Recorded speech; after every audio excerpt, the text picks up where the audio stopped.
Hello again, everyone. Welcome to another episode of Game Pass Grab Bag, your weekly podcast reviewing games from the Game Pass collection, bringing you three unique perspectives from skill range.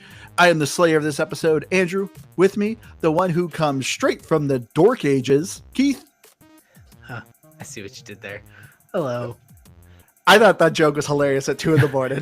So well, if you're listening to this at 2 in the morning, you probably thought that was hilarious too. I saw the smirk forming on your face before you even said it. Like, I was like, oh, here we go. And also with us is Aaron. Thank you. I was going to give you something, but I was like, he's just going to complain. So complain? Why would I complain? You've been so critical about my intros.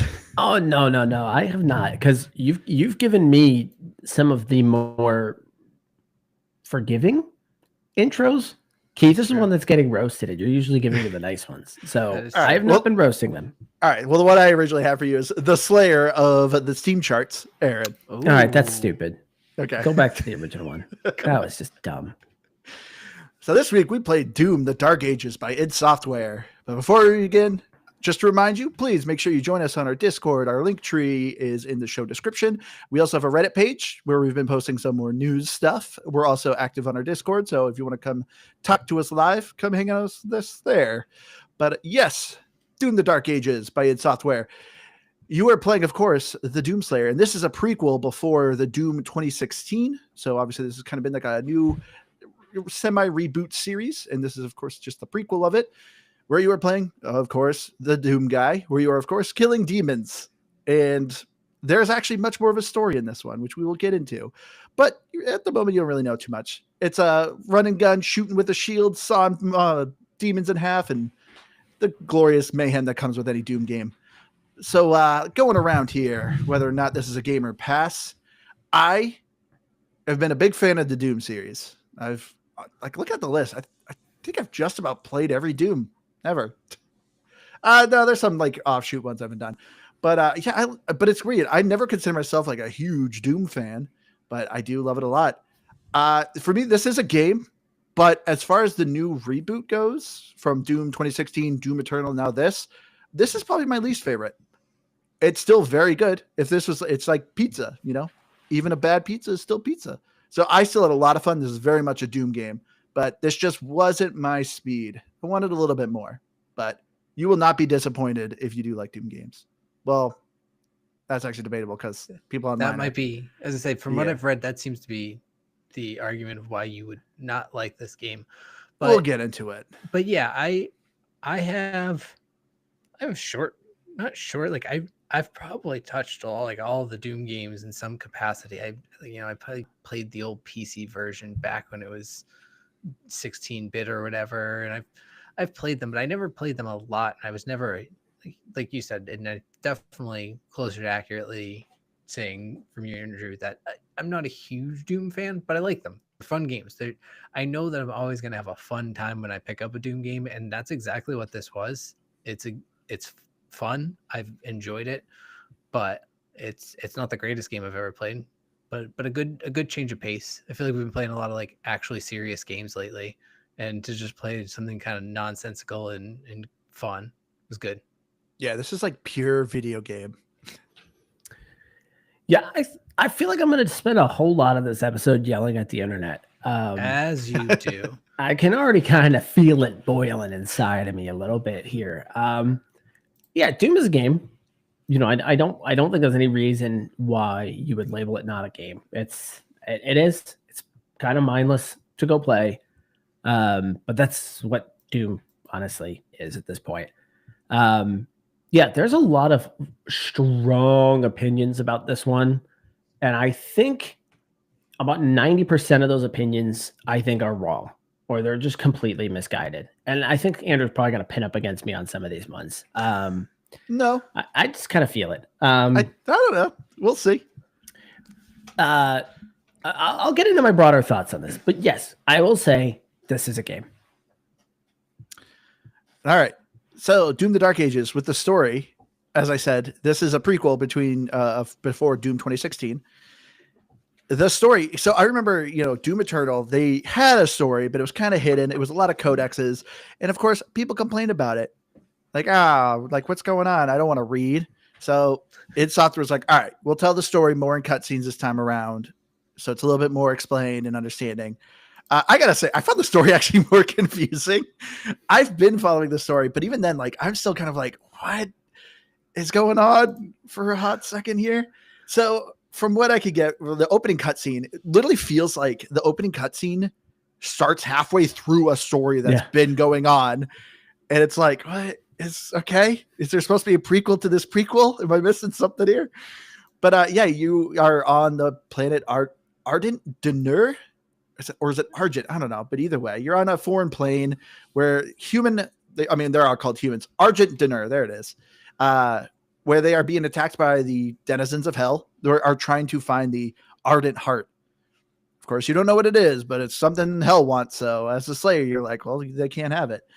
And there's also the Makers. The Makers are essentially kind of angelic figures, and they control the Slayer. They have him on a short leash. He's basically their nuclear weapon. If they, need to send in him to, save humanity, they'll do it every once in a while, but they try to do it sparingly because they want the humans to know that, the Makers are in charge and they're in charge of their safety.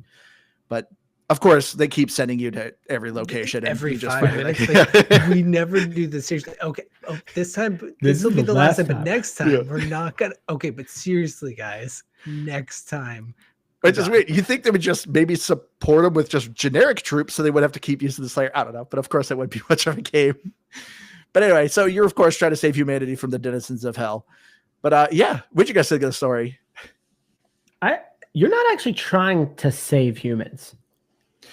This is going to be my first complaint with the story. You're trying to defeat the demons. Yes. All you have is a pure hatred for demons. That's it. That's what it was before. I'm assuming you guys haven't got as far as I did. I beat the game, but they definitely made the Slayer more sympathetic.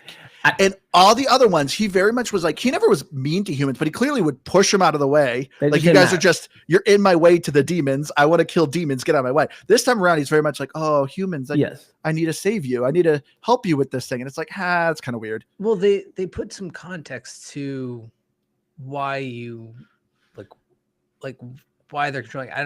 I think Aaron and I were talking about, I think we got about the same, close to halfway, somewhere around chapter 10. And I feel like there are certain aspects that, without spoiling it, like Andrew would like to do here, is they at least start to give some, I don't want to say background, I guess, to the Slayer. So yeah, they like try to give him some humanity.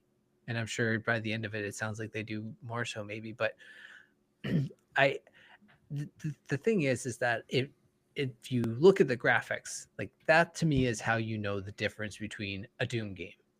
And you don't know it because you're like, oh, well, that's the one that they were, this thing happened, or this character's in there. It's the Doom Slayer killing the demons. And so I don't need a lot of story. I'm fine that they added it. It doesn't bother me that they did, but I thought it was fine. I guess it was just kind of there. I wanted to do more demon killing though. Yeah. I like story, but honestly, the story was kind of turning me off. Go ahead, Aaron. Sorry. I don't recall. I know that you kind of mentioned it. I just don't recall in the other two games there really being much.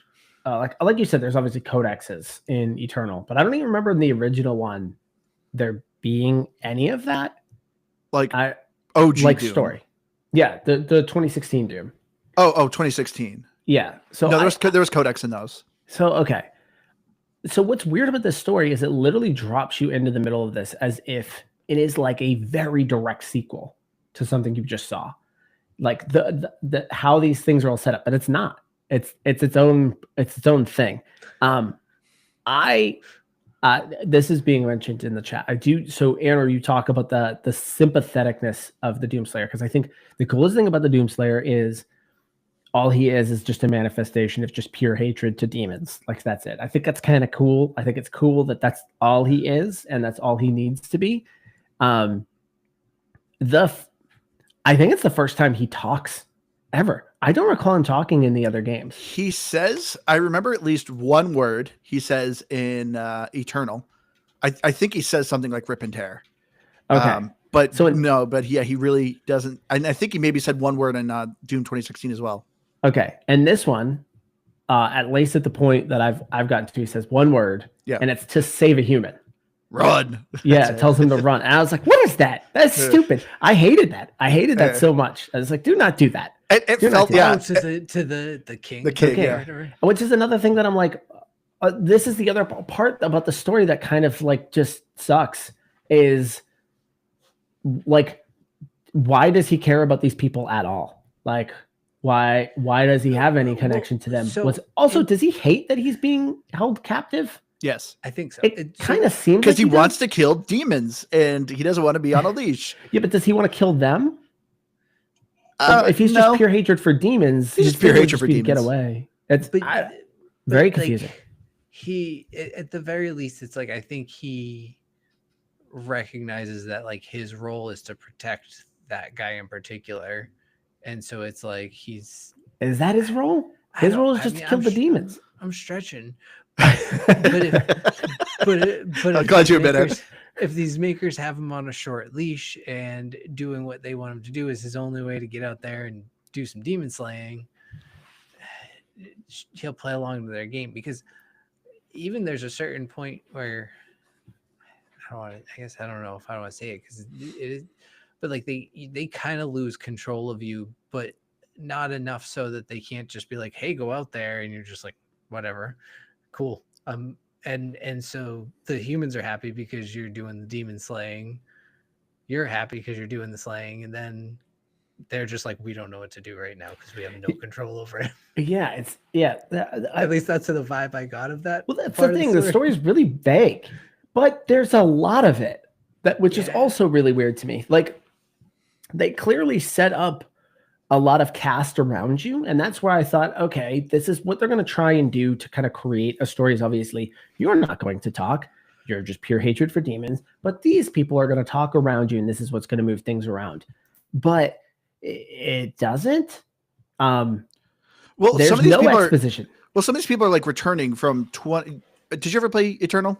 Yes, but I mean, years ago. From what I remember of Eternal, like there's a part where you go to hell and you meet like they're like remnants. So you kind of meet some of the old people. So it's kind of bringing back like what you saw in 26 or Eternal, Yeah. where they talked about like, hey, we assaulted hell and did this thing. Like there was a whole quest of it. Yeah. So you see some of these returning people. But this is supposed to be a prequel. Yes. Not, So it's supposed to be that battle that you saw, like the aftermath of it in Eternal. Okay. Yeah. So it's just, it's just an interesting way to do the story, and it's just, it's not good. Honestly, this feels like a game that we saw in the 360 era for story. Kind of. It really. It was. just honestly, I mean, even the design of the Prince arc has. Yes.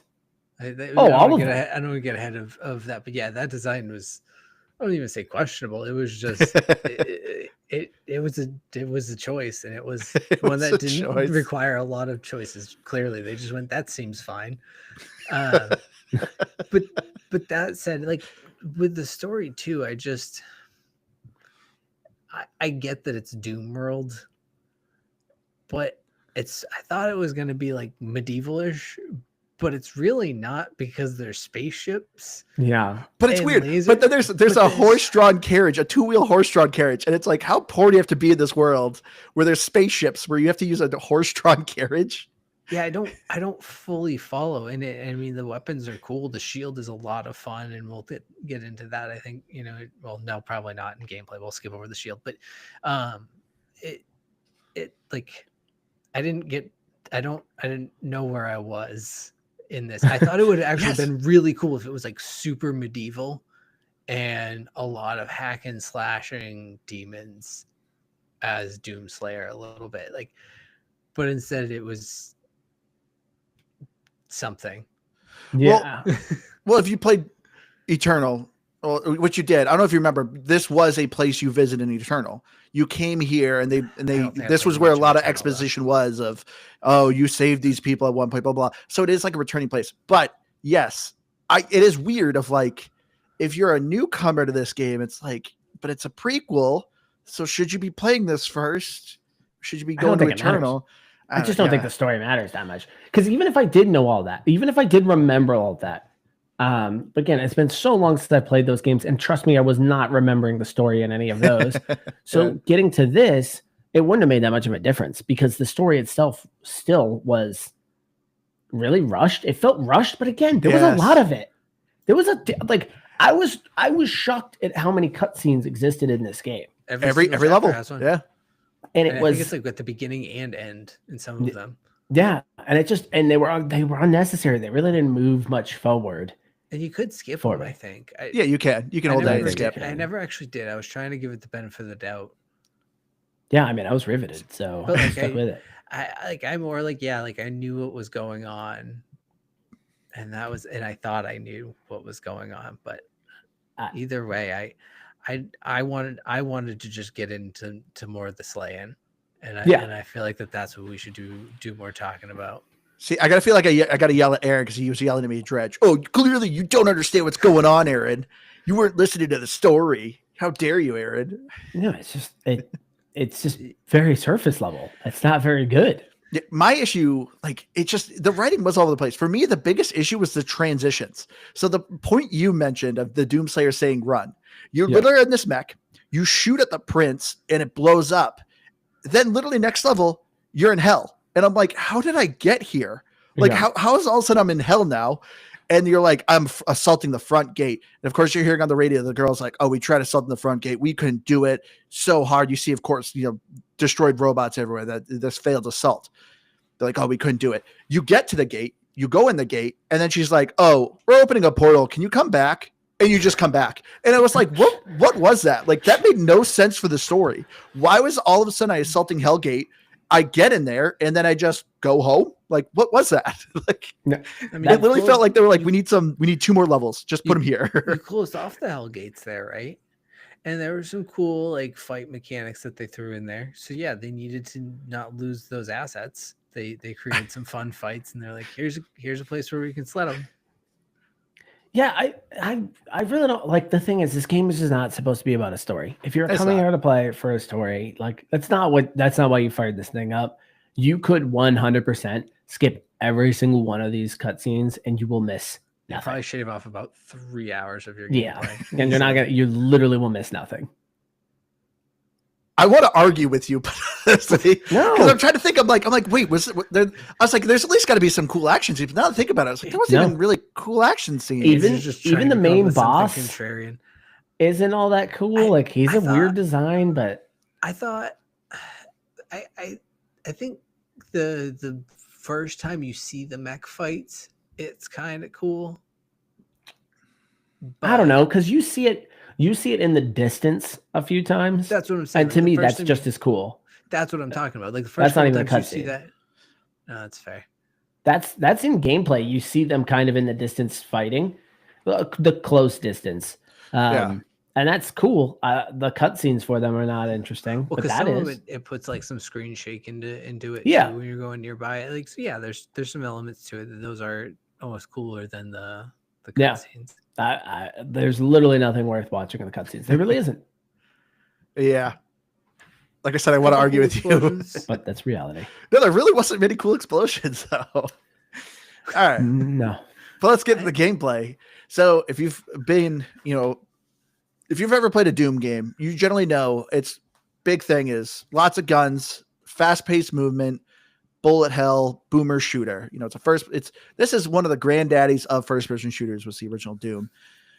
But so this one, the mantra for Doom 2016 was run and gun. The mantra for Doom Eternal was jump and shoot.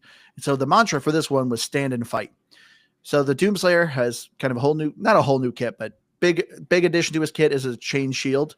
You have a mace, some glove, like a power gauntlet, a mace, various weapons that have very much kind of medieval tones to them. A chain shot, of course you still have your rocket launcher, your shotgun, a bone crushing machine gun. As they had in medieval times. Yeah. A force laser crossbow. But, the gameplay loop is very much, if you've played any of the reboot Dooms where you're kind of exploring a map, finding secrets, you go to generally a big arena, have metal music starts kicking in. You just start killing a whole bunch of demons, rinse and repeat. And also the new thing with the Doom the Dark Ages is they had 2 new mechanics of you fighting in a giant mech suit called the Atlantan and a flying dragon, which we'll get into. I thought it was okay. But yeah, overall though, so this is, like I said at the beginning, for me, this is probably my least favorite of the new Dooms because I loved the fast-paced action of Eternal, of the jump and shoot, when this is a stand and fight. So it's a little bit slower. You're supposed to parry and block. I also do love that we literally just played Expedition 33, where we are learning about dodging and blocking. Now we played this game where it's dodging and blocking. It felt like butter Yeah. in Doom compared to Clair Obscur. That's true. It was much more forgiving. But yeah, this one, the gameplay to me was it was a bit slower. I didn't hate it. To me, what I liked about this is this feels, I would say, like a prequel. If you are someone who is new to the Doom series, I would say start with this game. Because to me, it is like, oh, this is a nice way to get into the Doom. You can learn the prequel story, and it gets you into the idea of what you're doing, and then play Doom 2016, where it gets faster, where you're running around and shooting. And then, of course, Eternal, where you're jumping and shooting. But yeah, so for me, it felt like kind of a back step as someone who is expecting a faster, more movement. But for someone who's new, I feel like you will love this way more. I don't think that's the right take at all. Okay. Argue with me. Well, because the thing is, I don't think that this, I mean, I think you're right that it's different, that it has a different style than the others, but I don't think that makes this more forgiving or less forgiving than any of the others. I think it's just a different style. And I think any one of them could be just as accessible to someone who's not really comfortable with a first person shooter. They all have easy modes that you can throw on there to make the game more forgiving. And I think if anything, this one probably just has more accessibility features that maybe you could argue from that front, it makes it a little bit more forgiving. But I don't think the slower aspect of this versus, say, Doom Eternal or something else makes this more accessible to having never played a Doom game. Yeah, this is where I'm going to fight against the internet. And I guess I'm going to fight against Andrew on this one too. And honestly, this is a little bit of id's fault. Id shouldn't do this. Id shouldn't come out there and say their ethos was stand and fight on this one. Because in my opinion, this game is just as fast as the other ones. I don't really know what anyone's talking about. You're still fast as all get out. You can still run around everywhere, ripping through people. I don't understand this stand and fight. And the internet loves to run with that. They're like, the other games were so fast. This game is stand and fight. No, it's not. It isn't. Like, stop this. Stop this. The game is fast as crap, and it's just as fast as the other games. If anything, they add these little mechanics to each game that is different. I did not necessarily love Eternal because I did not like the constant weapon swapping. That did get a little annoying to me. It was clearly built to have you swap weapons all the time. I don't think that makes it fast. It just was it for like weaknesses? Because I don't. Yes, remember that. It played into weaknesses, and it was how you were getting your ammo and stuff. Is how it fed you ammo. Where this one doesn't really necessarily. It's all your melee. It's the melee attacks, which to me I think made it feel more fun too. Like, I'm with you. Like, I didn't think this felt slow at all. If anything, I really, really liked the shield charge. The shield was one of my favorite things, and I was just like zipping around the map and charging through things. Things are, bodies are exploding. I've just got a big old smile on my face because I feel like I'm really good at a first person shooter for once, when all it really is everything's hyper like auto aimed, but it's zippy and it's fast and fun. I'm with you, Aaron, on like this stand and fight doesn't really, other than the fact that they added the dodge and the parry. That's the only thing that's quote unquote stand and fight, is that there is some mechanic that encourages you to let the enemies come to you rather than go to them. But the you don't need moment to use you it. dodge and parry, you're in their face. The idea is you dodge or you parry to then thrust at them. And everything is that mechanic of push. So I blame this on id. Id should have never said that. Once id said that, now everyone immediately started with this narrative of the game's so slow. The game is stand and fight. No, this is I don't understand this. The shield bash alone is constantly fluid and fast, and it's always there. And you throwing the shield to go forward. There's at no point am I like, the only time I guess is when you're in a turret. If I'm in a turret, sure, I'm standing and fighting. Other than that, I'm going into arenas doing what I did in Eternal and what I did in 2016. It's the same thing. If you liked Doom then, you should still like Doom now. I hate this narrative now where everyone's like, the mechanics really ruined this game for me. It is the same idea. It's the same concept. This is so. Yeah, like, yeah, this is so slow. Yeah, Stand and fight for sure. For anyone not currently watching, we are watching a video of somebody, and I've seen videos Clearly of this speed where they figured out how to basically speed run with the shield, and you can essentially fly through the entire map. You can basically fly through the skip map, everything. That's pretty ridiculous. So, to me, I do not understand this narrative. But this is on id. It should have never said that, because then immediately those comparisons start to come in. I just don't think this game is slow at all. I have to push against the internet on this one. I'm sick of seeing it. It's just, I again, kind of like, I think 2016 is probably the easiest one to kind of get into, just because there really isn't any interesting mechanics. Eternal tried an interesting mechanic, and so does this one. They're all easy. I really don't think either one are all that hard. I think Eternal was maybe a little bit tough just because you're doing a lot of weapon swapping. So if you enjoy one weapon, you just have to get used to the fact that things run out of ammo. You're going to switch to another one. This one has some of that too, though. This one has some of that weapon swapping you need to do. You do run out of ammo pretty quick. Yeah, but that's really more the reason. I feel like, if anything, it's built around what you decide to specialize in, and then conserving ammo. But at that point, it just encourages you to really get in the enemy's face and melee the crap out of them. Yeah.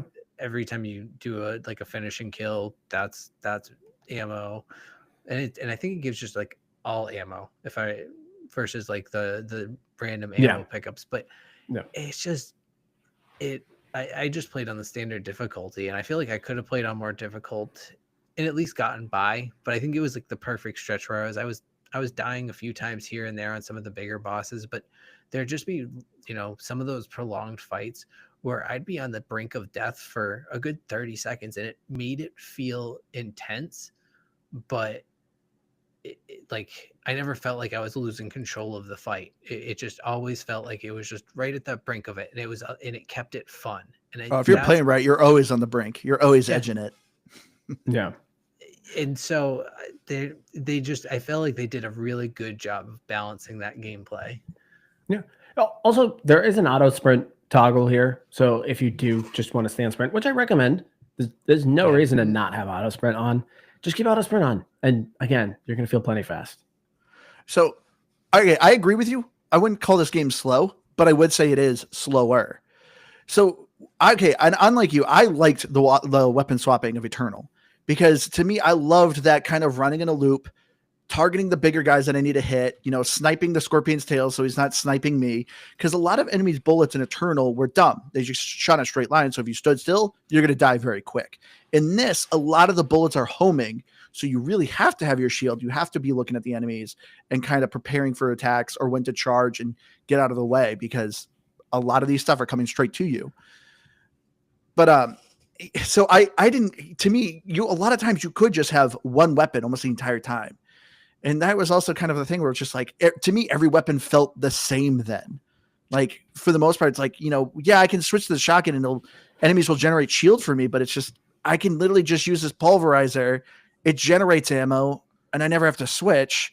So some of these things were like, some were better for bosses. Like the chain shot weapon was one of my favorites. Anytime I'm fighting a big guy, I'm using the chain shot and I can easily take a boss out. But it just, to me, a lot of the weapons ended up losing their flavor because of a little bit of this gameplay style. Well, yes and no. And it took me, and I'm sure you figured this out, Andrew. So, whatever. I'm dumb and video games are hard. But like the way that when you upgrade the skills, you can switch between two different options on some of them. So you can like really vary how the weapons work. They all stack. Yes, but if there's certain like skills that it's like you have to pick one of two choices on each tier. Oh, yeah. And so like in that way you could kind of shake up how your weapons work and how you wanted to go about your fights, and like really I think a little bit of your play style. Like for me, I really liked the shield, so I strengthened up the shield and I strengthened up the was it the Spiker, the one that was like the machine gun. Yeah, I remember the name of it. But yeah, that one was a lot of fun because I could just there. I ended up using the one where when the shield was lodged in an enemy, it would bounce the bullets. So I would just launch that, and it would just melt everything around it. Or you could just throw the shield through the fodder and demons. And I don't. There was never a time that was not fun to just have like 10 of them running at you and then just wipe all of them. Yeah. The guns. I mean, I'm somewhat with you. The guns, but truthfully, I felt like this in the other Doom games. I don't even know if I need 6 different guns for this. I'd probably be fine with just 3. Just make it fun using those guns. Make it fun tearing through people, and that's kind of all I really need, truthfully. If there was a highlight in this one for me, though, it was that I don't even remember the name of it. The one with the cannonball with the chain shot. Oh yeah. Did I just get dropped out? No, you're still there. Nope, I think you did. I think we lost him.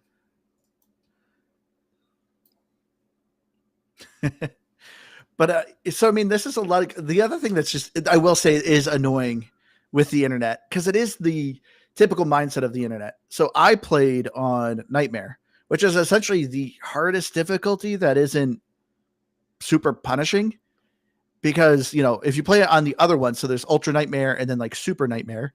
Ultra Nightmare, like if you die, you have to start the whole level over, and then like Super Nightmare or whatever, you have to start the whole game over. And it's like, well, that's not very fun. That's just playing hardcore mode. But I will say, this is the thing that's been annoying me with the internet, is people are like, this game's so easy. And then someone's literally like, there's difficulty adjusters, just make it more difficult. And they're like, no. And it's like, so why would you I do that? This game's easy, we'll make it harder. No. And it's like, all right. So what are you complaining about?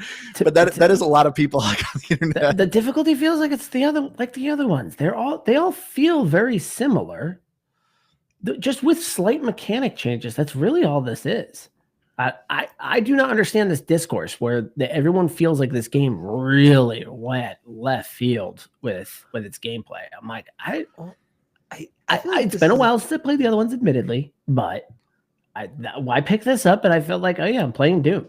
Yeah, this is where I feel like this is a problem with any game that goes on too long, so to speak, especially as the internet just every day is more and more what it is. You mean series?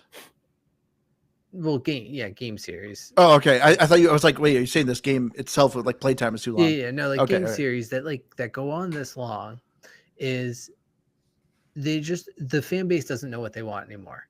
It's like, do you just want more of the same thing? Do you want something a little different? Because then they give you something a little different and they're mad, but you get too much the same thing. What's the point of a new game? It's just the same thing over and over again. Make up your mind. And you're never going to please anyone. I like that the game developers go and say, hey, we're going to tweak the game. We're going to largely give you the same thing. I'm in that camp. That's me. But they're never going to please everyone. And you're always going to have someone angry on either side of that. The reason why in particular I'm okay with these games kind of feeling the same, and why that's really not to me a negative at all, is because in 2025, there really aren't games like this anymore. Like, they don't really exist like this anymore. This to me is a beautiful blend of kind of a modern first person shooter mixed with an old arena shooter. It is the perfect blend of it. And arena shooters especially just do not exist in 2025. They existed back in like the early 2000s and the late 1990s, but they just don't anymore. So it's not competing with anything. It's really hard to say. You know, somebody had mentioned on Reddit Bolt Gun. Bolt Gun was great. It's kind of a 16-bit version of Doom, basically, like the old Doom. But outside of that, like as far as it goes for like modern arena shooters, this is kind of it right now. So there's also Proteus that came out about 2 years ago now. It's an indie game now. Well, that's just it. But it's like Bolt Gun. Yeah. Indie games will do it, but that's about it. So to me, they can get away with it because you really can't compare this to anything right now. There's nothing out right now that's like Doom. So I don't think you have to reinvent the wheel with that. I'm with you though, Keith. We've seen this. You know, we obviously love the Diablo series. We saw that with the Diablo series. Every time Diablo comes out, It's such a long running, just generations that have followed that game that now no one knows what they want with it anymore, what it needs to be, what it needs to be to modern, and what they want it to feel like with Diablo 2.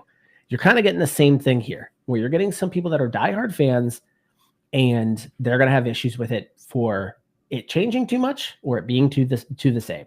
It's dumb. Well, this is why I described this game kind of like a pizza, where it's like, some people don't want sausage on their pizza, but at the end of the day, it's still pizza. It's still delicious. But yeah, it is just a different flavor of the Doom game. When I play this, it feels like Doom. But as I said, for someone like me, I liked the faster pace of it. So to me, this just felt a little different, but it wasn't bad. I actually did not hate my time playing this. I still had a ton of fun. So that's what I think is so weird. Like, some people really just want games to fail, and they just want to blame things. I feel like they're more trying to blame Microsoft, like, they shouldn't have bought them. It's Microsoft's fault why this game sucks. And it's like, that's if I have a broader fight with the internet, that is it right now. And there is an obsession across the board with seeing games fail. And obviously I've had my Steam chart rant before in the past, but that's built into it. What's built into it is there's this constant obsession with showing a game failing, and there being just this general need to see something fail. And I do not for the life of me understand it. I don't know how that makes anything better. Well, Aaron, I'm glad you brought this up, because I want to play the devil's advocate here, because I'm the same way. I'm the same way. I hate the Steam charts. I think the whole concept of it, like, this game's on PC. If you're playing on PC, why would you not just spend $15, get Game Pass PC, and play it, instead of the price tag for this game? I don't know if you guys saw, was $80. Dang. And so, Aaron, to play the devil's advocate, because I was like, I'm going to dig through this rabbit hole. Like, why are people doing this? This makes no sense. One argument I actually thought was kind of decent, so I kind of want to get your takes on it. What about Expedition 33 and Oblivion Remastered? Both of those games, both on Game Pass, both on PC, but their Steam chart numbers were way higher. Like, they both peaked at like 140,000 players. So why would a game that cost money end up having a higher Steam chart count than Doom when those were on Game Pass? Oh, okay. I see what you're saying. I totally understand that Steam charts exist and people are going to purchase games. That totally makes sense to me. But keep in mind also, there are console bases that are still going to buy these games as well. I think people are going to buy the games. But we also saw that this game, this Doom, is the fastest growing Doom game. That was also announced. And that's going to be a mix of who purchased it and who got it on Game Pass. So I think it going to a broader audience is going to still be a good thing. I think people will purchase games because they want to purchase games. And I think I'm totally fine with that. In fact, I said that on the Expedition 33 episode. I said it briefly. I said that there are absolutely games that I think are worth buying, even if I can get it on Game Pass. And I was curious. I was like, is this one of them where you say, you know what? I love this game so much, I'm willing to purchase it because I think it's necessary that those guys get the credit for it, that those guys actually get some form of a sale for it. And see, this is what's kind of making me excited. To me, this is kind of a sign of the market healing itself. Because if you've been paying attention, listeners out there, you've probably noticed, the Nintendo Switch is coming out with Switch 2. And they announced all their games are going to be essentially $80. And so Microsoft recently announced that all their stuff is going up in price, including games being $80. I think this is a way of the people finally saying, no, $80 is too much. Because both Clair Obscur was $50 and Oblivion was $40. So I think this is a way of showing that people are like, no, I'm not paying $80 for a game, which more than likely might be broken, because a lot of games that come out are broken. I will say, I think Doom was good. There was a couple of moments that were I got stuck on the map, but it was pretty minor. And so I feel like this is finally people saying, no, this is too much. I'm not doing $80. Because that's what I was afraid of. Nintendo fanboys, not to throw shame at them, you like what you like, but Nintendo fanboys will throw money at Nintendo no matter what they put out. They literally threw out cardboard. They literally came out with cardboard toys, and people were spending $100. I forgot about that on cardboard toys. So I think finally now people are finally speaking with their wallets. I mean, Microsoft has to love Nintendo for that, because I feel like if Microsoft had been the first one to move the games to $80, all of the government entities that tried to block their Activision would have hopped in and be like, see, we were right. Now they're gonna hike up the games. Now you have to do cloud. Now it's cheap. They would have loved it, but Nintendo did it first, and now they're like, well, we're just following the market. Technically, Microsoft did it first because the Nintendo Switch 2 isn't out yet. So technically, they haven't sold a game yet for $80. But Microsoft has. Announced. Yes. They have a precedent to be like, see, now that Nintendo said it, we're also just going to follow suit with what we have on market. Hold on. Well, I got to correct myself. Technically, Doom is $70 right now, but it is going to $80. I forgot about that. Yeah. The pricing hike comes out, I think, in April, and it will go up to $80. It must be for the tariffs, right? Because I mean, that's what they're all claiming. But it's a but isn't the tariffs already over? So, I have no idea. I have literally no idea.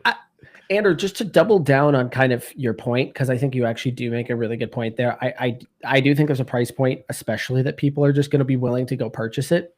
But one of the charts that I looked at here, I don't know if it was last year's games or if it was like the last couple of years' games, but it showed like the top 20 selling games on Steam, because Steam is the only one that tracks this stuff. So that's why they use it. Only like 3 of them were AAA games. Almost all of them were indies in the top 20s, and almost none of them sold for $60. And it was kind of one of those things. I think you're probably making a pretty decent point where people were fine hucking over $30 for something. Like they would go ahead and do it. But then it hits a certain threshold of no thank you. Right now, that conversation's happening again with Borderlands 4. I don't know if you saw this. Yeah. But they didn't say the price yet, but they're kind of hinting it's going to be 80. Randy Pitchford came out, so the head of the Borderlands series. He's not the head of 2K, but he got out there and basically said, if you're a real fan, it doesn't really matter what the price is. You'll pay it. And it's now that, because that conversation of how far are you willing to go? Where does the market say, yeah, we're good on this thing? Yeah. Not only that, the former CEO of Sony also made a statement of fans should be happy that games are $80 because that's still a really good deal. Which is also, why are people saying things like this? Like, you just ruin, like, you're just pissing people off, and people are more not going to want to participate and pay. I thought it was Sony that was very cautious on raising their games to $80. Well, this was a former one. He retired like 2 years ago. I was going to say, I thought it was Sony. I thought Sony actually came out and said, we want to be very careful. Like, it sounded like they were kind of reading the tea leaves and seeing the hate and going, we might wait a little bit here. We might just wait to see if the market is actually buying this or not. Until the water started boiling on the frogs, and then just start throwing it. So their response was different to Microsoft, which as soon as, it was within like 2 weeks after the Switch stuff came out that Microsoft was like, yes, by the way, everything's going up over here. So that felt like they were just waiting to pull the trigger on that. But I digress. My point is, I still think the Steam charts are an okay thing to go look at. I don't hate Steam charts. My point is, it's not the metric on whether a game is successful or a failure. That's my issue. My issue isn't that somebody's looking at Steam charts. I don't care. Steam charts are fine. I don't like that somebody's like, this game has failed because of the Steam charts, or this game is a smashing success because of the Steam charts. There's clearly more going on there. No, it's By the way, how much did I miss when I froze? Why did you guys just not much? Okay. No, you didn't really miss much. But So, we never talked about it. What did you guys think of the gameplay mix-up with the mech and the dragon? Blood waste. Yeah, I thought it was just okay. I enjoyed my time with the mech more. I see. The mech felt cooler. The dragon I thought was going to be way cooler. Like, the intro for the dragon was awesome. I was like, this is going to be sweet. And man, it just got so repetitive, so boring. And like, not that I wanted to be crashing into everything, like I probably would have been, but the fact that you would just slowly like bounce and slide and glide up buildings and stuff, was like, it just didn't feel dangerous and exciting. It just felt like, hey, here's a cool idea we had, but we put no thought into how it Yeah. should actually play. Ah. Because again, the design of the dragon is super, super cool. But that's about as far as it went. It's a wildly missed opportunity. And kind of going back to what we were just talking about, like each Doom game still feels like Doom. Like and where I'm okay with that. I think that makes sense. There's nothing really like it. This was kind of I don't remember them doing anything like this in any of the other games where they totally switch up the gameplay. In Eternal, there's a one segment where he plays a Revenant. Yeah, but this felt something completely different. Yes. This is completely different. And this was their chance to really kind of like imagine there just be this really well fleshed out mech thing. I've got two major issues with both of them. And that they're both of them are kind of like a mechanic on repeat. Both of them are just a mechanic on repeat. And that's all it is. So every encounter that you have, you're just treating it exactly like the last encounter. There is no variation there. And that's such a bummer. One of the things that, remember how I said this game kind of, at least story-wise, kind of felt like something from 360? That mech experience, I thought it was super cool at first. And then I immediately, the illusion is gone when those tanks were just copy and pasted. Yes. Like in front of you. And I'm like, what is this? Like, this is something I'd see in N64 where they would just, these tanks just kind of like show them shooting, you just step on them. And they're just in lines, like just straight lines everywhere you go. So you could just kind of smash them a little bit. I'm like, this is stupid. And then you look at the people battling and it's just, again, just like really bad, like, I couldn't really tell what I was 5 frames per second kind of graphic. It was awful. But like the bridges that you're blowing up with, yes, I couldn't tell if they're I did figure out it was like red lasers were enemies and blue lasers. It didn't matter. It doesn't also matter. if you shot them and they didn't explode, they weren't enemies. So you just kind of shot at everything that moved. Why were you shooting them? But to me, or smashing them, whatever. Imagine you're out there fighting a mech and there's an actual war happening around you. Like, imagine that. Imagine there are ships flying around you, or you're actually punching out some of these ships. To me, it's like, what a missed mechanic. What a missed mechanic. You're saying we're going to offer you something different right now, and then you get into it and find out, wow, this is wildly underwhelming. You have 4 wildly buttons underwhelming. to operate with. And one thing I will say, this is just a cool, I think, just Doom thing. Like whether it's the turret or that, nothing tends to reload or guns don't overheat. At least in this one, like it's just it's almost like a cool down, if anything. Yeah, it's like, that's every Doom game. Yeah, but it's a fun thing about Doom that it just as a side mechanic. I thought does add some fun to it, but otherwise, yeah, that the mech was just. It could have been so much cooler. Yeah, just kind of walk around and punch things. And same with the dragon. The mechanics of them are super easy as well. I'd never died once in either the dragon or the mech. Yeah, it's like an oversimplified parry mechanic, which is already fairly easy. And again, maybe it's because I've got Expedition 33 fresh in my parrying brain, but like it didn't. It felt just easy, and like you could literally just hold your shield up and it would be like parry. I was like, okay, sure. I never put my shield down. That's not what a parry is, but okay. But yeah. Speaking of the graphics, though, Aaron, who you were talking about with the tanks and everything, I will say that just the tanks in general annoyed me. I'm like, why are there tanks here? Like nothing says demons like tanks. It's like this is because you even actually fight them against as the Doomslayer, and I was just like, what? And you do one move to take them out. It's like what is this?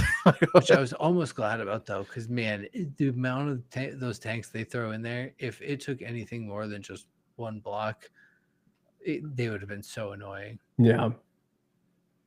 But yeah, let's get into the graphics. So I played on the Series S the entire time. I don't think I ever dabbled in the X, but I gotta say the frame rate was great. I think it's because I was playing on the S. I will say the graphics to me looked a little muddled. Like things just did not look that sharp. But one thing that really irritated me with the graphics, I felt like there's so many invisible walls in this game. I felt like there was so many like little edges where I'm like, oh, I could probably just like jump over that thing. And it's like, nah, invisible wall. And just instantly like kicks me out. That irritated me. It always kept taking me out of the experience. Yeah. These games are known for fast paced, like zero hiccups. I didn't notice any hiccups. The graphics were fine. They seemed like regular Doom graphics, though. You are kind of right on the invisible wall. At one point, I got stuck. Yeah. I was trying to do. I forget what I was trying to do, but I thought I could get up onto this one ledge, and it dropped me off the map in between like two metal pieces. That happened to me. Yeah, I'm like, I don't think I could get out of this one. Eventually, I did. I kind of wiggled myself out to die, and then I had to reload the chapter. Yeah, so or the checkpoint. There were moments like that I was like, oh, this kind of sucks, but it was rare. I think even jumping off of a cliff didn't kill you. It just reloaded you. Just reset you. It just reset you, which actually can be very helpful. Yeah, actually, it was the second part of the clip I posted on our Reddit. It was I went to jump onto a platform and I just fell straight off the cliff, reloaded, and then immediately got kicked off a ledge by a demon. This is great. It's great. Didn't you? I was expecting you to respawn and then just do it again. No. That was where I was hoping the story would go. But I did at least throw my shield before I did. So when I got respawned the next time, there was just no demons on the platform. Nice. But one thing I will complain about the graphics too, though, this game did not seem as gory. They got rid of the glory kills, which I thought they were so boring in this. It's just one big punch. Yeah, I was like, or just kicking them and they just kind of explode, and it's like, aside from the big bosses, and those were the same every time. Rip their heart out and get the point. And then again, I do kind of want to push against the internet on this one though. Glory kills were boring too. They were very repetitive too. Mm-hmm. They were the same thing over and over on repeat. They would change a little bit depending on some of the monsters you were fighting, but that was it. So I don't get this thing where everyone's like, they took away the glory kills. Yeah, the glory kills were also pretty repetitive. It was not. They would have felt more fun if they were more like almost Mortal Kombat style, where like you had a couple different moves where you could choose from, and or like you with some of the bigger enemies, there was kind of you could like whittle down like their leg in particular. So like if there was some sort of thing where like it could mix up the glory kills based on how you would kind of dismember them maybe. But no, this was just a very like they turn purple. Pow. And that's it. But you are right. It keeps it moving along, which opposite of stand and fight, it keeps the game moving along pretty nicely. I will play devil's advocate against myself, though. I know I said that those are repetitive, but they're also kind of they're kind of the bread and butter of this series. Yes, this series is rip and tear. And you got rid of the rip and tear. Keith just mentioned Mortal Kombat. It's like, imagine if Mortal Kombat was like, oh, we don't do finishers anymore. Like, that's kind of the thing. Like, that is kind of thing. So if I do play devil's advocate, do I think glory kills are boring? Kinda. They're very repetitive, but also is that kind of a staple of the game? Yes. So I am playing on both sides there. Well, it's that, and even like you throw the shield out there, and it just kind of like they all just kind of turn into a cloud of red, and they're gone. I'm cool with that though. It is. It's weird. It's because I'm not a person who's like, oh man, I love to see that in a game. It's so great. But at the same time, it's Doom. That's what I want to see. Like I want to throw, like, even if it's a special move, I want to have an enemy where I can charge up that shield throw and it burrows in and just slowly saws off their arm instead of just getting stuck in them for 5 seconds and then flying back to me. Like, give me some cool stuff like that. And, like, or like some, cool glory kill where, the Slayer throws the shield and as it's, sawing off the head of one, I'm stomping the head of another one. Give me something like that's Doom to me. And visually this was just very tame. And so that's where I kind of tend to lean to agree with Andrew on this one. Well, Keith, this kind of brings me back though to a point you made at the beginning. If this was a more melee focused Doom, like that seems where this could have been really fascinating. If you were running around just with the flail or with a sword and maybe some kind of crude weaponry, and it was just really built on you ripping and tearing quite literally. Yeah. That could have been kind of a fun concept there that obviously this is just wild speculation on what they could have done here, but Could have gone like Wolverine style claws. yeah, you could kind of see where you could make these glory kills all that more interesting with that. What could have been? So that's why I was disappointed. I mean, there's like a billion sliders in this game of like what you can adjust and tweak. So like, wouldn't it make sense to just turn on and off glory kills if you want? Yeah. So I don't know. I was really disappointed that they got rid of the glory kills. Sorry, Because Andrew. yeah, I know. Sorry, Internet. Otherwise, I'm fairly certain they reuse mechanics of like rooms and things. It's like I've been through this room before. Oh, yeah, but that's Like it's that's all this very game, though. samey. This whole series is like that, though. As that Andrew is true. described again at the beginning, you walk into a giant room, kill everything, move into the next room, kill everything, move into the next room. That's supposed to be grim. But I will say the other thing that I thought was a bit of a disappointment was the music. The music's not bad, but it's It kicks in pretty good on definitely the fights. definitely not as good. To me, a lot of the music was kind of muted. I felt like I could specifically remember in Eternal, like it cranks up.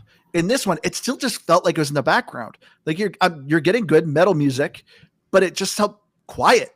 And it's like, granted, I know you can adjust audio, but it didn't seem like it was in the forefront, like in the previous Dooms. Specifically, Not quite too, chuggy enough. the intro. The intro for Doom Eternal is one of the best intros because of the music and what's going on. You're hearing people crying, "We need help," and Doomslayer is just casually loading his guns, and the music's picking up, and then it just hits. In this one, it was just like, "All right, let's fight demons, guys," and it's like, okay, Run.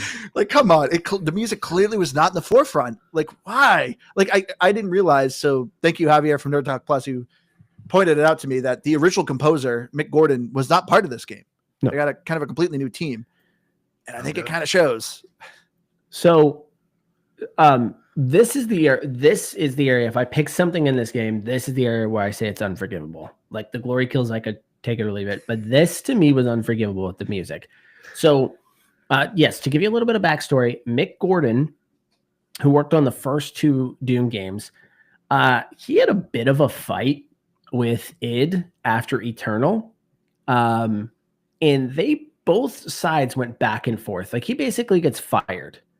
He comes out like a year later with this whole long thing about how they screwed him over. I forgot about that drama. Yeah, so it turned into these lawsuits and all this stuff. And so either way, they part ways with Mick Gordon. They bring in a totally different team here. The music here is so noticeably different to the point where I'm kind of curious if they did this on purpose to try and avoid it sounding too much like Mick Gordon's music. It's the only explanation I can give for why this music is so muted. And you're spot on. The music, you almost don't notice it. Yeah. There are very rare moments where it pops in. Like and boss even fights then, really is where but even then it is turned way down from what you've seen in the other ones. And that's why I'm thinking either they recognize like, oh, this is not up to snuff, so we're just going to quiet this thing down, or part of me was like, wait, are they just trying to avoid a signature Mick Gordon sound to avoid Mick Gordon coming at them for stealing his stuff? Like, it's the only explanation I can have for why this sounds so different. But this to me was more unforgivable than anything else that they've done at this point. I'm fine with everything else. This was another huge staple of this series. Whatever they tried to do here on this go around, this was not it. Not even close. But I like Dimitri in chat to answer your question. Did I listen to Lumiere while playing Doom: The Dark Ages? Yeah, I tried listening to Expedition 33 music. It didn't work that well with this game. I feel like that's gonna be my new segment. How well does a bit jarring? How does Expedition 33's music work for this game? I would argue, was it the Monaco theme? That might play well on some Doom. That jazz. That'd be a good point. Some upbeat. I want to know jazz music. how many weeks it'll be until Expedition 33 is not mentioned on an episode. Are we going to be like 10 weeks from now? and it's still getting brought up. Like, jeez. It all depends. Well, I've almost beaten it, so I'll probably once I've beaten it, then I'll be fresh. Oh, on then we'll get a it. recap on it. Keith Great. wants to do a Looking recap. Looking forward to it. You don't have to join that one, Aaron. I You love weren't that inv- game, but you guys are gonna make me hate it. You weren't invited to the recap, anyways. Oh, But Monster Train 2 is out now, so ooh, Oh yeah. gosh, yes. so now you'll hear about that for a while. I mean, well, I'm bringing it up because I was disappointed. To me, looking at it, I thought Doom: The Dark Ages was going to be in discussions for me for Game of the Year, but I don't think it is now. I didn't think it was going to be for me. I thought it was going to feel like the other Dooms, which Dooms are great. They're not games of the year. They're fun games. I think Eternal was my Game of the Year when we did that That's episode. crazy. That's I loved crazy. Eternal. I did all the DLCs on it. Oof, A loved it. game that didn't even have story. And didn't even have mechs or dragons in it. Didn't need it. I don't know about that. That's crazy. All right, Didn't have fishing either. No fishing. oh, that's good. That's a good point. Where's game fishing? Imagine sucks. Doom Slayer. He Just just- stop and a fish a little bit. He's geared for two things: killing demons and catching a sweet bass. That's it. Those are his two things. He hand fishes for catfish. I mean, there are Noodling. fish in this game, though. That's a great point. You Why can't actually, the Doom Slayer fish? you'll find them on the ground every once in a while. But as far as the achievements go, I highly recommend this game for achievement hunters. For time to beat, you're looking between 13 to 17 hours, and all the achievements are very accessible. I finished the game, and I replayed a couple levels. But I mean, if you're good and you're able to finding the secrets in this game is very easy. This game essentially shows you where it is, and you just gotta kind of go around the map, pick it up. So to 1,000 this game, it's not hard at all. It just will take a little time. But yeah, I finished the game. And I think I'm at 860. I have 3 or 4 more achievements I need to get. Yeah, I think I ran out of a little bit of I mean, I wasn't anywhere paced to getting 1,000 on this, but I kind of ran out of patience for finding every little nook and cranny. You are right though. If you're looking at the map, it actually is. It's a pretty easy map for what they give you. I don't always like 3D maps, but this one actually operates pretty well. Oh, but this brings up another thing. This is in all the Doom games, which is irritating me. Can they please just give me a mini map?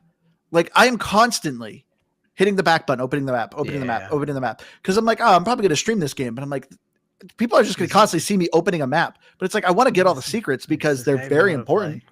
They buff up your gun. So it's you got to get these secrets.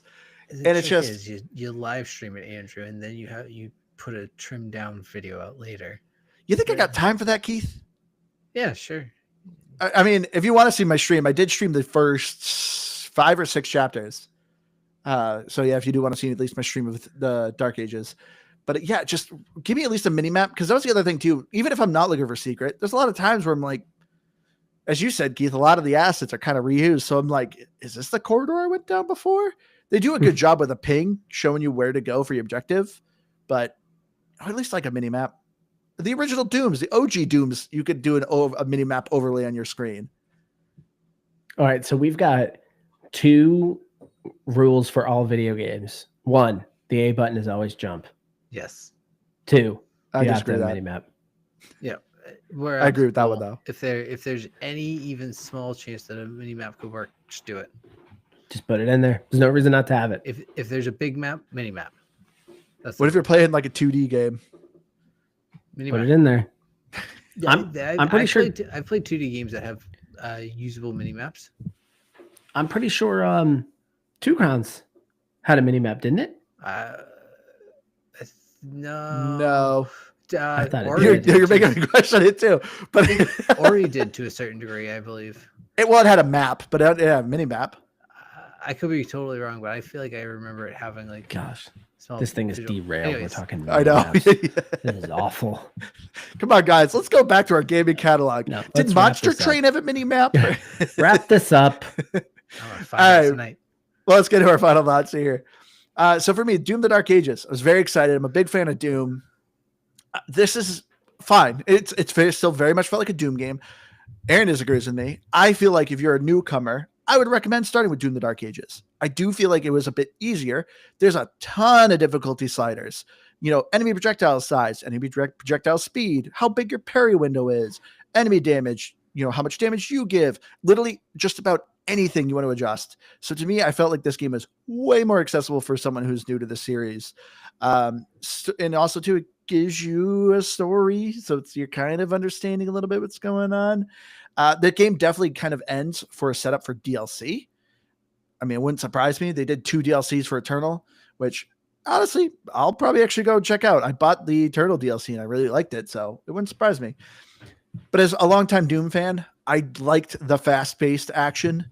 So to me, this being a little bit slower was kind of like, it wasn't bad. I think people on the internet are just taking this way extreme.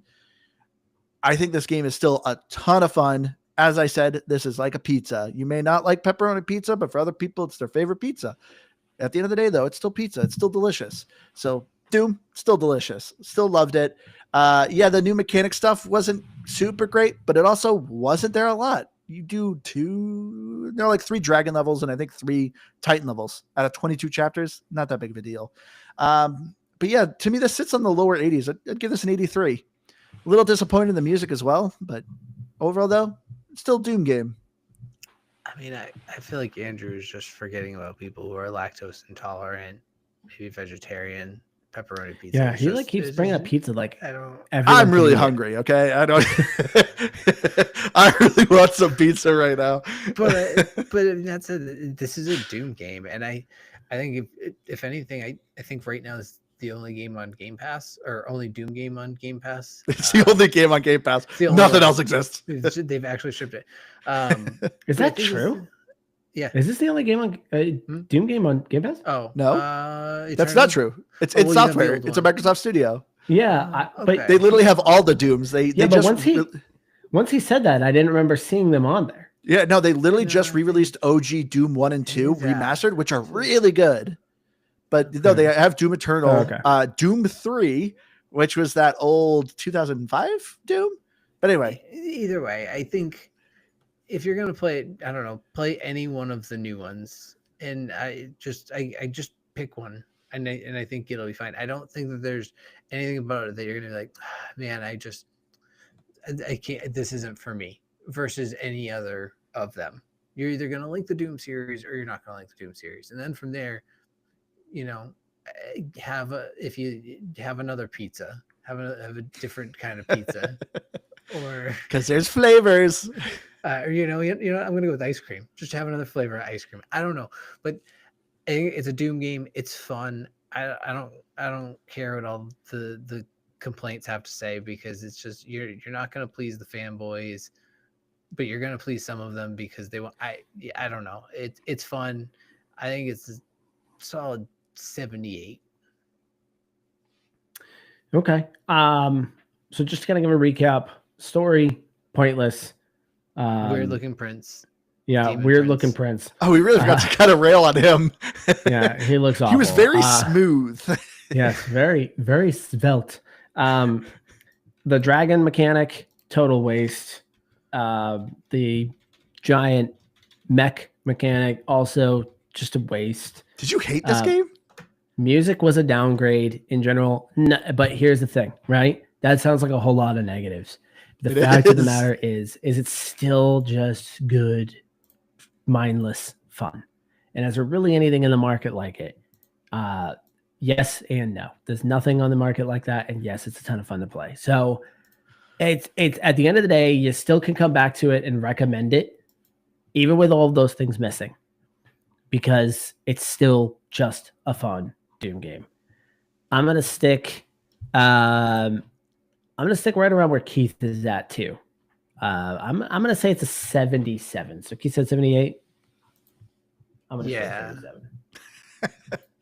He already forgot. That was a lot of confidence there. Yeah. I was too busy looking up this, and this is why I said it's an Xbox 360 game. I want to say it looks like there's something it reminds me of. I don't know what it is. It's very 80s. Like that suit. I'm pretty. No, it looks like the suit of Nick Cage as Superman. Yeah, or you know what it reminds me of? Actually, that eye paint just looks like we're just like a bad goth metal band that paints our face. Yes. Yes. Yes. It looks like what Dracula movie was that? That was Bram Stoker's Dracula. He literally has a metal armor Oh, piece that yeah. looks just like that in Bram Stoker's Dracula. That's where they got that. So that's Prince Azrak. And, Yeah. It was also too, his motivation was kind of dumb. I can't be king because demons fear you more, so I need to kill you. And it's like, what the Yeah, heck? it's just dumb. Like, it's dumb. weird. The story was not good. Anywho, we'll wrap it up here. Thank you all so much for joining us. As I said, go to our link tree. You'll find the links to all our stuff. Go to our YouTube. We have our recordings of these sessions. If you want to see, the raw footage of it, or if you're on Spotify, also have our video on Spotify. But me and Aaron have been streaming mostly on our YouTube as well. Aaron mostly does Rival. I try to stream the games that we're playing of the week. So if you want to see my Doom: The Dark Ages gameplay, it's there. Aaron also did a Reddit. Aaron's in. I didn't do a Reddit. Andrew, you did a sound Reddit. so old. No, I created a Game Pass grab bag subreddit. So if you would like to come on and talk games or roast us on there, I will actively Particularly allow Andrew. you to Can roast somebody us. teach Andrew how to do a Reddit? Oh my gosh, that was the Is that dumbest thing where you I've go to ever the heard. TikToks? Yes, gosh, that sounded so old. So yes, if you would like to go on there and roast Andrew for doing a Reddit, please go on there and do that. We will allow that. So yes, you can check us out there. But anyway, I've been your hardcore gamer host, Andrew. If you want to find me on Xbox Live, I had my Firebird0952. I've been Keith, and no, thank you, Dimitri, for keeping the chat live. Someone's gonna keep. Oh Andrew online. boy, what a night! I'm Aaron. Thanks. I thought you already did an outro. Well, I'm gonna go do a Reddit after this. Just a whole Reddit. Dumbest thing I've ever heard. All right, everyone. We love you all. We'll see you again next week. Good night.